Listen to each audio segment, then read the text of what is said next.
کا عمل ہر دین و ملت میں موجود رہا ہے۔ محترم سامعین، اللہ کی بارگاہ میں قربانی پیش کرنا ایسی عظیم عبادت ہے جو حضرت آدم علیہ السلام سے لے کر امتی محمدیہ تک ہر دین و ملت میں موجود رہی ہے، جیسا کہ قرآن کریم کی سورۃ الحج کی آیت نمبر 34 میں اللہ تبارک و تعالی ارشاد فرماتے ہیں: اعوذ باللہ من الشیطان الرجیم وَلِكُلِّ أُمَّةٍ جَعَلْنَا مَنسَكًا لِيَذْكُرُوا اسْمَ اللَّهِ عَلَى مَا رَزَقَهُم مِّن بَهِيمَةِ الْأَنْعَامِ۔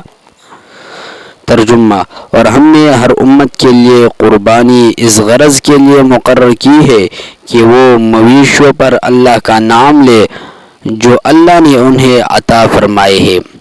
چنانچہ حکیم الامت حضرت مولانا اشرف علی تھانوی رحمہ اللہ فرماتے ہیں کہ جب سے حضرت آدم علیہ السلام زمین پر تشریف لائے تب ہی سے ان جانوروں کا ذبح کرنا بحکم الہی جاری ہے۔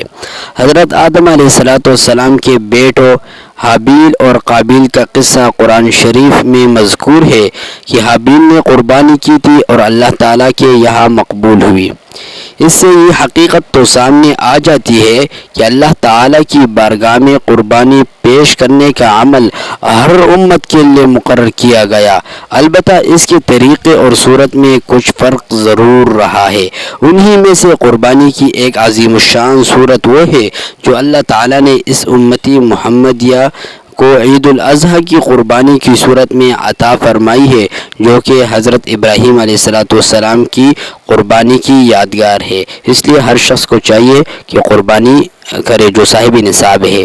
اور آخر میں ہمارے چینل کو اپنے ساتھ سبسکرائب کر لے اور بیل آئیکن والے بٹن کو دبائے تاکہ ہر نئی آنے والی ویڈیو آپ حضرات کو جلد از جلد مل سکے۔ والسلام۔